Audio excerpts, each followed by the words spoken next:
Bismillahirrahmanirrahim. Assalamualaikum warahmatullahi wabarakatuh. Kembali jumpa bersama saya, Uten Sutendi, dalam program Desa Berprestasi.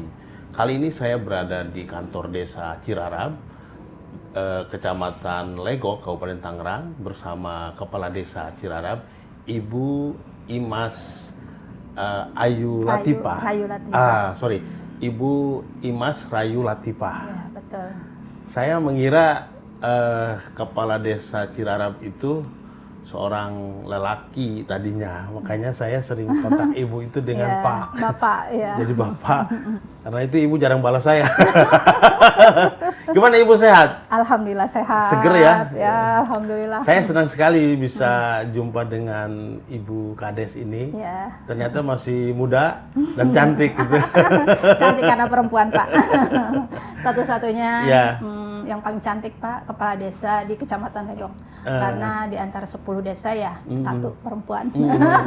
Jadi paling cantik. Ya, saya terus terang aja tertarik dengan Desa Cirarab ya. Bukan sekedar dipimpin oleh seorang perempuan yang cantik dan energik, tapi juga saya baca profil ibu dan profil desa itu cukup banyak yang unik ya gitu. Alhamdulillah. Itu di antara desa-desa lain yang ada di Legok ya, Kabupaten Tangerang. Di antara yang unik itu ini dulu kan sebetulnya area pertanian ya. Betul. Dan sekarang sudah menjadi area industri Kawasan ya. industri. Gitu ya. Ibu bilang di dalam catatan ibu itu di medsos hampir 70% ya. Coba ibu ceritain dong bagaimana perkembangan desa ini. Pertama saya waktu itu pertama saya menjadi ketua PKK ya. Waktu itu suami yang jadi kepala desa. Setelah udah 2 periode kan, waktu itu undang-undang hanya berlaku 2 periode ya, 6 tahun itu. Nah, saya diusung dari keluarga juga, coba katanya gitu untuk posisi di Pilkades ini, karena memang belum pernah ada perempuan kan, ya siapa tahu kan gitu kan nasib pada berpihak pada kita kan gitu. Ya alhamdulillah di periode pertama 2013 saya ikut Pilkades, alhamdulillah saya nasibnya baik ya. Waktu itu berapa persaingnya? Pesaingnya ada hanya 2. Hanya 2. Perolehan suara bagus. Perolehan suara imbang ya, Oh, lumayan lah. ya, Karena memang di situ masih kerabat, masih itu ya, jadi ya lumayan lah, itunya juga gesekannya luar biasa, tapi alhamdulillah sampai itu juga kondusif, sampai kita 2 periode. Memang kan yang namanya perempuan kan seorang pemimpin masih tabu ya, apalagi kita masih di pedesaan. Tapi saya tabu menurut segelintir orang katanya gitu kan perempuan itu tidak bukan sebagai imam ya gitu, tapi kan itu hanya di Islam ya, di kita sholat. Islam pun di dalam Islam kelompok tertentu. Ya, gitu. tapi alhamdulillah dengan kegigihan saya juga tunjukin ya bahwa saya itu bisa, perempuan itu bisa, apalagi di Desa Cirarab ini baru pertama itu saya untuk perempuan. Bahkan di Kecamatan Legok pun yang baru saya pelopor pertama gitu kan. Jadi saya itu ingin seorang perempuan itu ya di awal pertama memimpin kepala desa ini pengennya ada suatu poin yang baik gitu kan, biar nanti ke belakangnya memberikan contoh yang baik gitu. Oke, sebelum ke poin yang baik nanti kita membahas bagaimana ibu bisa punya motivasi yang tinggi berarti ya sampai memenangkan 2 kali itu menjadi seorang kepala desa. Sementara ibu bilang tadi juga ada image bahwa perempuan itu bukan seorang pemimpin itu apa. Bagaimana ibu bisa menerobos ketabuan itu? Ya alhamdulillah kita walaupun perempuan ya memang kita juga banyak ya Pak ya etika-etika yang mana yang harus kita jalani, yang kita masuk ya gitu kan ke masyarakat, mana yang kita harus kita duduk bareng dengan para tokoh. Nah kita juga ada etika ya Pak ya, di mana kita tidak bisa bersilaturahmi, kita juga tahu diri kan gitu, semacam. Maksudnya kan tidak bisa ada silaturahmi gimana? ya semacam ada pengajian kan biasanya kan kalau ada pengajian bapak-bapak kan kita nggak bisa masuk Pak. Jadi kita ada sekdes kan gitu. Diutus sekdes betul lah. diutus sekdes. Tapi kita tetap kan gitu walaupun kita tidak masuk ke kegiatan itu, tapi sebelumnya kita sebelum ada acara itu kita datang dulu, kita ngobrol dulu, istilahnya kita kan ada mohon maaf kita tidak bisa datang dan ini ada sekedar buat beli air segala macam kan begitu juga aku udah gimana ya, oh ya perempuan juga bisa kan gitu, perempuan juga itu masuk kan gitu, walaupun memang tidak selamanya harus ikut kegiatan, tapi di mana kegiatan ini memerlukan suatu support, suatu ya pembiayaan segala apa, kita selalu ada. Nah itu menarik nih, perempuan juga bisa. Betul. Gitu kan. Nah perempuan ini kan multidimensi ya, jadi dia sebagai ibu, sebagai istri, ibu rumah tangga, istri, juga sekarang ibu merangkap sebagai kepala desa, pimpinan di sebuah desa. Bagaimana ibu bisa membagi tugas itu? Tanpa menghilangkan peran utama sebagai ibu dan sebagai istri gitu. Betul. Alhamdulillah ya, itu tadi Pak, kalau perempuan itu sigap ya. Jadi kita pertama nih, mau pagi-pagi ada acara, kita tuh pagi-pagi tuh udah membenahin ya Pak. Dari semalam gitu, kita udah acara, oh ini buat besok begini-begini. Jadi kita itu pagi-pagi udah bangun. Jadi kita udah siapkan nih di rumah, atau ini untuk sarapan istri sebagai itu ya, istri ya gitu. Jadi kita udah siapkan ya. Jadi pas kita berangkat itu, kegiatan ada berapa nih gitu. Kita udah usahakan tuh Pak, harus kesini datang kan gitu. Kalau perempuan gitu Pak, jadi tidak enakan ya kalau kita tidak hadir gitu kan. Makanya untuk membagi waktu itu lebih fleksibel kali perempuan. Nah, anak-anak gimana? Anak-anak ya. Berapa ibu punya anak? Punya 3 anak saya. Karena anak-anak memang udah dewasa ya Pak. Pertama saya menjabat menjadi kepala desa, anak-anak itu ya alhamdulillah mandiri ya, yang udah pesantren, yang lagi kuliah, yang udah berumah tangga juga. Jadi kita itu enak ya untuk meninggalkan sehari-harinya. Terus bapak juga ya alhamdulillah dipercaya juga sama habis jadi anggota jadi kepala desa, alhamdulillah. Setelah resign dari kepala desa, dia menjadi anggota dewan. Jadi ya sama-sama ya kita pagi-pagi bapaknya berangkat, saya setelah bapak berangkat saya juga berangkat kan gitu. Jadi alhamdulillah jadi nggak terlalu gimana ya, kita mengimbanginya juga. Jadi gimana sekarang setelah ibu jadi kepala desa ya, kemudian juga melihat potensi desa Cilarap ini cukup besar ya, di bidang industri juga ada sisa pertanian juga. Bagaimana konsep ibu mengembangkan desa ini? Ya, alhamdulillah ya, kita pertama ya, di periode pertama memang kita belum begitu signifikan ya Pak ya, ya namanya kita dari ketua PKK belum tahu apa-apa ya, jadi ya kita berjalan dengan mencari begitu aja ya. Tapi program-program yang kita itu yang kita programkan alhamdulillah semua terrealisasi. Nah, misalnya program apa yang paling dari ibu pertama nih, utamakan? karena kita industri ya Pak ya. Ada warga datang ke saya dengan tidak mempunyai ijazah. Ya, emang orangnya memang nggak punya juga. Bagaimana caranya kan gitu, dia nangis-nangis. Bu, saya pengen anak saya itu kerja di sini yang ada di sementara perusahaan mewajibkan ijazah SMA, sedangkan dia lulus waktu itu baru hanya SMP. Kan SMP tidak maksudnya memang bisa OB segala apa, tapi kan tidak selamanya perusahaan itu memberikan lowongan ya Pak ya, karena kan keterbatasan juga. Nah, di situ saya bagaimana caranya ya anak-anak putus sekolah mempunyai ijazah. Kan di situ biasanya kan ada paket C ya. Bagaimana caranya, karena kita kalau pribadi nggak bisa juga ya Pak ya. Nah, kita di pertama itu, di periode pertama bagaimana nih caranya dengan pakai anggaran APBD ya. Nah, sudah tuh ya kita ceritanya kita sudah buat program paket C nih. Kita udah tuh Berapa orang yang waktu ikut? Banyak? Banyak. Nah, setelah kita program kedua ke ini ya Pak ya, apa sih? Periode kedua nih kita canangkan. Kita kerjasama, kita dengan BPD, dengan LPM ya. Pokoknya nih apa program saya harus nih ya. Saya lah ini ke Suan, ke Pak Camat kan gitu. Ya alhamdulillah direspon. Jadi, apa gitu. maksudnya ke Suan Kecamatan ngomong apa Ibu? Maksudnya kan tidak ada program Pak. Maksudnya tidak untuk APBDes itu tidak ada program untuk paket C. Belum, karena kan kita ada Juklak Indonesia Pak ya, nggak bisa sembarangan kita kan. Oh iya ada. Kan kita ada aturannya. Kita Pak Camat nggak bisa mengizinkan. Kita saya minta mendorong untuk ke Pemdes biar bisa program saya ini berjalan.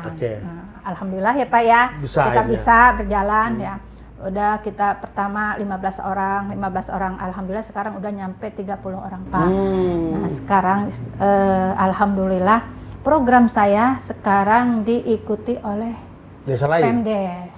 Oh, menjadi acuan. Menjadi acuan termasuk juga untuk semua dana desa. Ya, boleh. Boleh. Iya, jadi sekabupaten itu boleh menganggarkan paket C di APBDes-nya. Alhamdulillah. Jadi itu mulai dari Cirarap ya? Iya, dari Cirarap. Berarti Ibu sudah bisa memberi inspirasi. Betul. Buat pemerintah di pusat dan desa-desa lainnya. Nah, setelah itu apa yang terjadi kemudian? Yang terjadi kemudian kita di tahun 2021 juga alhamdulillah prestasi kita masalah APBDes juga ya Pak. Dan inspektorat juga kita dapat suatu penghargaan, percepatan segala ini itu kan adanya kita pemeriksaan alhamdulillah tanggapnya baik kan gitu. Terusin dulu. Untuk 2024 alhamdulillah saya ikut lomba desa. Terus juara? Juara. Apa? Pertama kita lomba di administrasi dulu ya di tingkat kecamatan, juara pertama. Kita dilombakan lagi nih, Bu Lurah katanya, Bu Kades di tahun 2004 ikut lomba desa ya tingkat kabupaten. Insya Allah saya siap, kata saya kan gitu.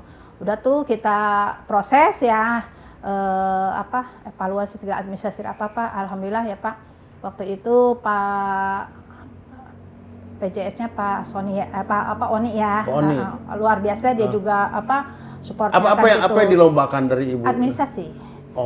Kerapihan, kecepatan. Iya, terus ini inovasi yang ada. Dan di Ibu desa. Juara lagi desanya? Juara pertama kabupaten Pak, tingkat kabupaten kan kita. Di situ memang banyak ya. Satu memang itu tadi tuh keunikannya masalah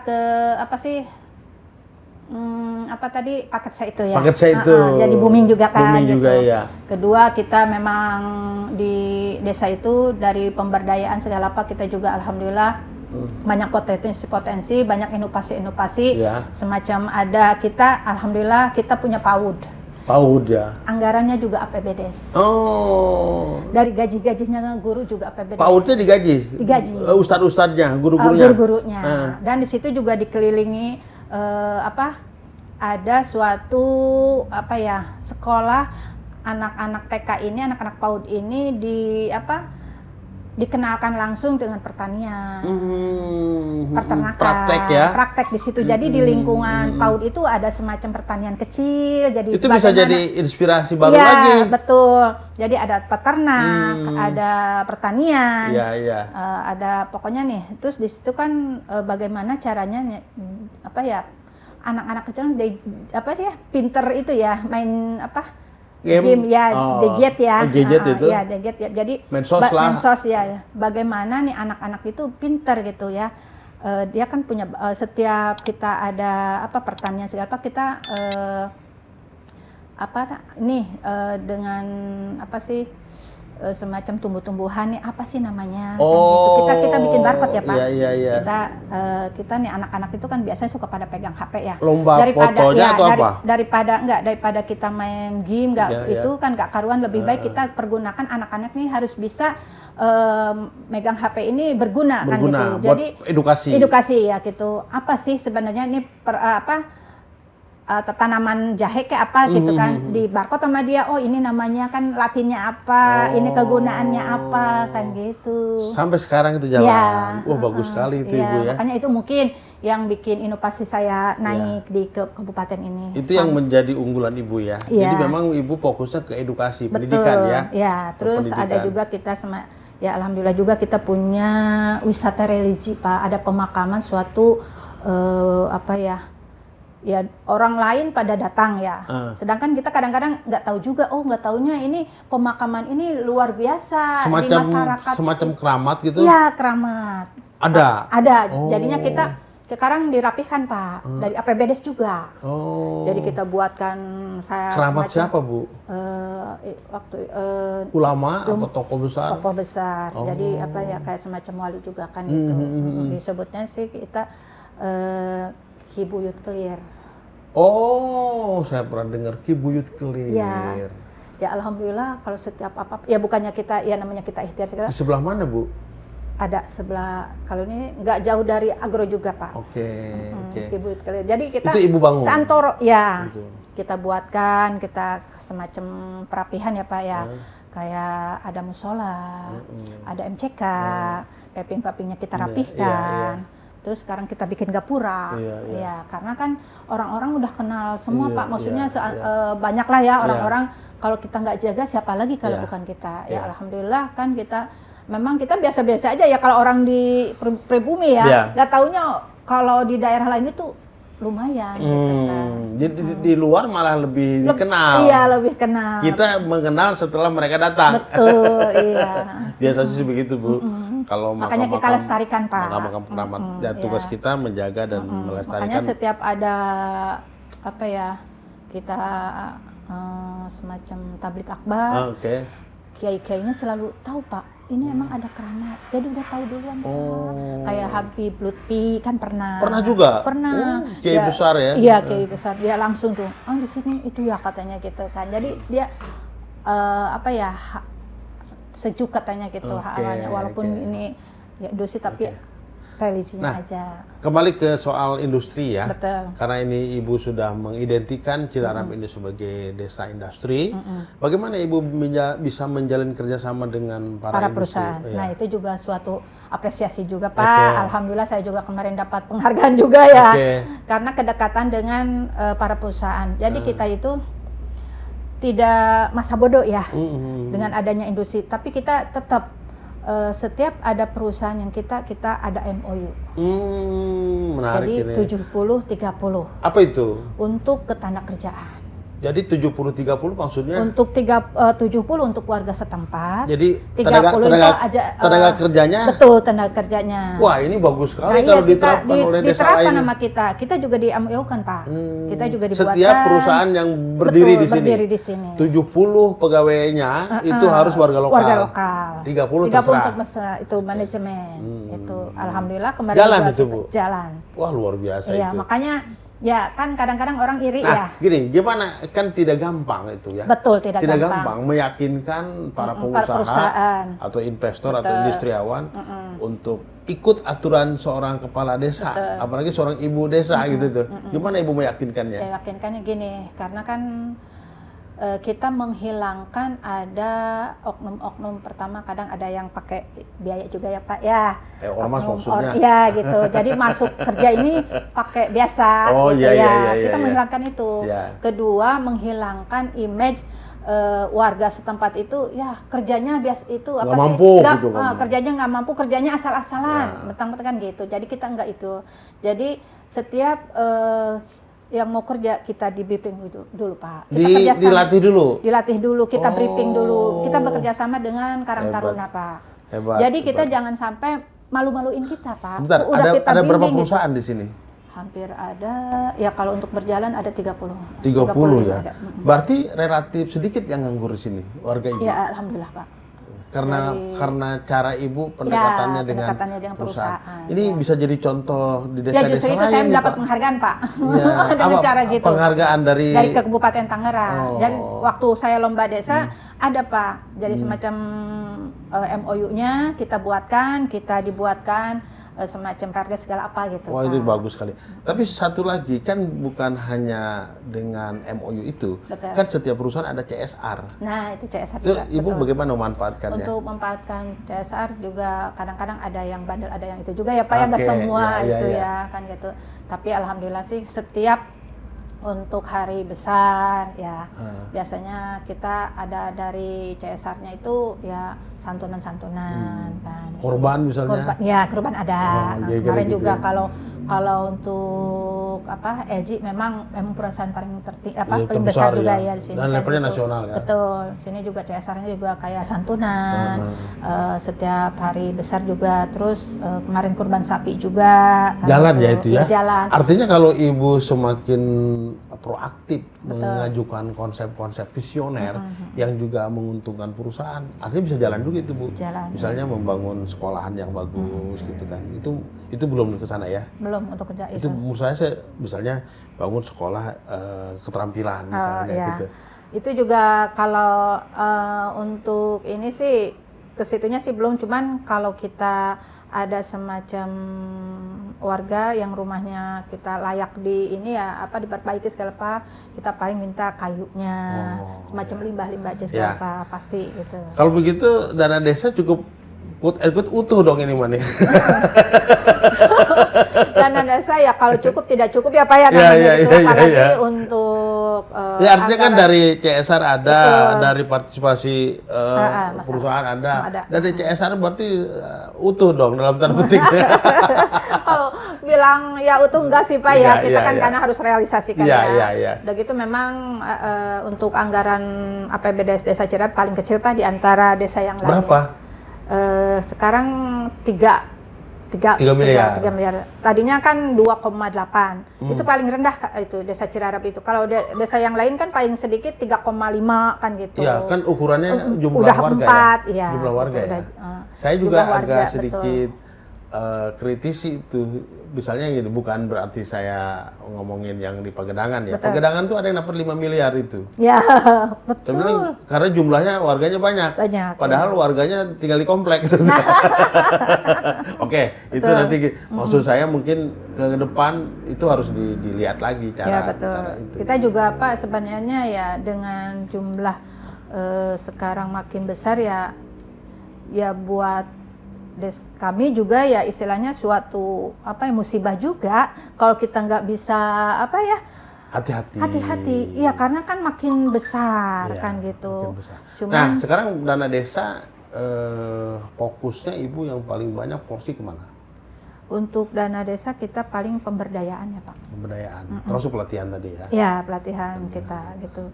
Kita di sini sudah merealisasikan semacam untuk pemberdayaan itu ya lele, ayam, ternak kambing ya. Oke, gitu ternak ya. Kambing. Gitu. Terus dari budidaya ikan hias juga ada. Ikan hias? Ada kayak itu ya cupang karena kan kita.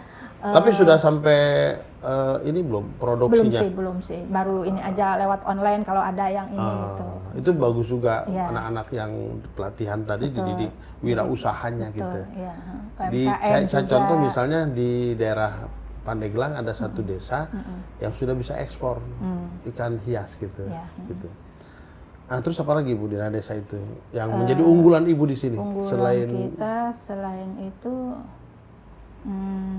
ya paling itu aja ya Pak ya, kayak semacam ayam ya, bukan ayam petelur sih, ayam berdaging ya. Biasa kita bergulir, kita di samping ada peternakan bangun ayam juga. Peternakan ya. Jadi kita buat ini posyandu juga Pak, kayak kekurangan gizi segala apa kita gitu. Tapi kan di sini stunting kan relatif minim ya. Stunting ada. Nah, tapi tidak tidak melebihi desa-desa yang lain gitu. Nah, kalau koperasi udah jalan di sini. Kita koperasi, dan BUMDes ya. Ya, BUMDes kita hanya belum begitu. Pertama kemarin memang udah mulai ya BUMDes kita di ini. Berhubung kita kemarin Covid ya. Jadi anggarannya kita belikan harusnya buat ini kita belikan tabung. Semacam pokoknya keperluan untuk COVID ya, gitu ya. Ya makanya kita pas itu vakum jadinya. Koperasi? Koperasi kan baru membentuk. Baru. Ya, baru menurut saya membentuk. ke depannya desa ibu akan prospeknya bagus karena satu di area yang perniagaan ya, Betul, yang kedua industrinya cukup berkembang. Artinya BUMDes sama koperasi itu bisa lebih efektif lagi bekerja sama dengan perusahaan-perusahaan yang ada itu. Baik soal limbahnya, tenaga kerjanya, misal juga. Saya juga sekarang sudah pengembangan life skill gitu. Ya, ini sekarang kita walaupun memang tidak maksimal ya untuk masalah sampah kan ini banget polemik banget ya Pak ya. Dari dulu kita masalah sampah ini belum pernah ada titik terangnya kan gitu. Sedangkan kita memang di atas kan selalu di ini ya. Ditekan banget ya, ini sampah harus gimana, harus rapih kan gitu. Tapi memang belum ada solusi yang baik gitu kan. Tapi, itu mungkin perlu studi banding. Betul, iya. Kami pun selalu ikut studi banding nanti. Apalagi kita bekerja sama, alhamdulillah ya semua aparatur, RKD semua kita harmonis ya Pak ya. Satu lagi bukan masih ada sisa 30% pertanian ya. Di sini tani apa? Sawah? Ada untuk warga Tionghoa ya Pak ya, masih bertani ada. Satu RT kita mempunyai warga Tionghoa itu bertani, cocok tani. Iya. Tapi sekarang ya itu tadi. Ya. Tergerus udah mulai terkikis industri, ya karena ya namanya kita juga nggak bisa menyalahkan orang lain itu perusahaan dia punya kewenangan juga, punya hak itu ya, tanahnya dia uruk, terus ya di samping-sampingnya sawah ya tidak bisa ditanam lagi karena kan memang debit airnya selalu tinggi karena yang di sampingnya perusahaan udah tertinggi juga. Jadi ekosistemnya udah nggak berjalan baik ya. Tidak mau jadinya harus jadi akhirnya dilepas ya area pertaniannya. Lebih kepada edukasi industri ya. Tapi tadi di Ibu cerita ada punya yayasan yang kebudayaan itu apa? Nah itu kita luar biasa, memang nggak segampang membalikan telapak tangan ya Pak ya dengan perizinan ya, karena kita kan mayoritas juga Muslim ya Pak ya. Jadi ada gosip-gosip bahwa itu akan membuatkan suatu vihara katanya gini-gini. Ya luar biasa, kita penentangannya luar biasa. Ya setelah kita duduk bareng semua para tokoh, para masyarakat kan gitu. Apa sih nih agrowisata itu mau apa sih kan, di dalamnya ada apa sih kan gitu, kita cerita, kita videokan segala apa ya, alhamdulillah dengan bantuan Pak Mulis juga.